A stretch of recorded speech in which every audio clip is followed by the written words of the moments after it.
a thought that I had on my drive into work today when I was seeing all these cherry blossoms, which is quite amazing in Hawke's Bay when we see them.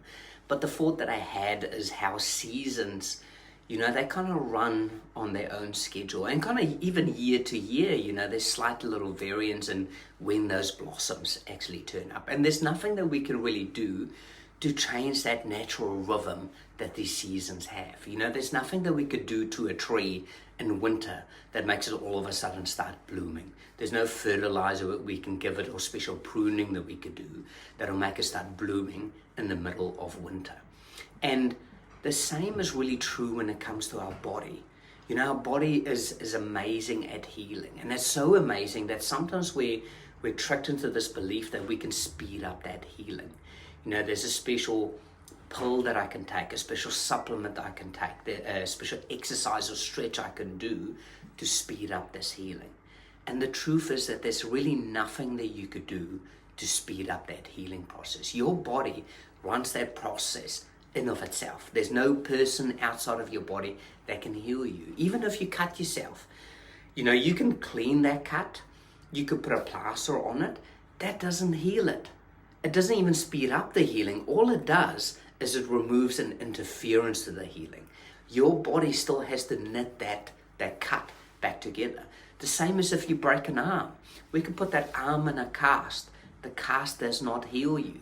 All it does is it creates the ideal environment for healing to happen, but your body has to do it.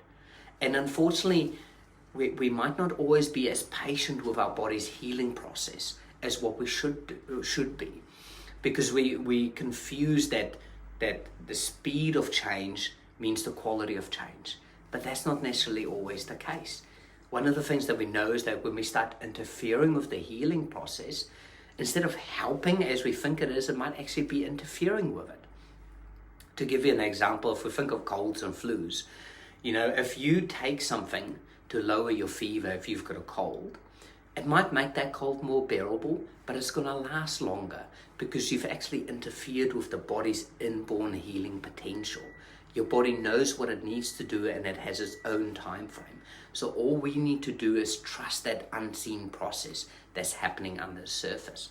So all we can really do is we can identify what are some of the ideal requirements. How can we create the ideal environment for healing to take place?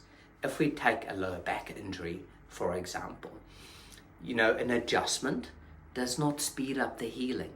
All the adjustment does is it gets movement in the spine.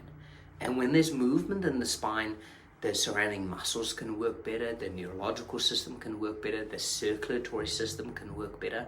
And when those things are better, the healing will be better, or just not interfered with. So it's not actually speeding up the healing, it's removing the interference to the healing. I think about it a bit like a splinter in your hand. You take out a splinter, it's still sore, but now the body can start healing. So if you have a lower back injury, the adjustment doesn't take away the healing, the pain. The adjustment just gets it moving. And now your body really does the rest. That's the requirement the body has for healing to happen effectively. Even with that joint not moving, your body's still trying to heal that area. But that joint not moving is interfering to that natural healing process. So our job as chiropractors is to make that adjustment, get the spine moving, and then let your body heal. But then different lifestyle steps that we could do ourselves at home can help with that healing process. Again, just giving it the building blocks, give the body the ideal conditions for that healing to happen.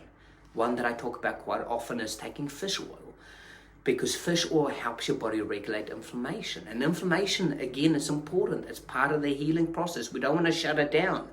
We want to support it so it can move through that healing process. So by taking omega-3, taking fish oil, we give the body the building blocks that it needs to run its inflammatory process properly. And then all we can do is meet those requirements and then get out of the way and give your body enough time. Trust the process that your body knows how to heal, and just get out of its way and strive towards being healthy.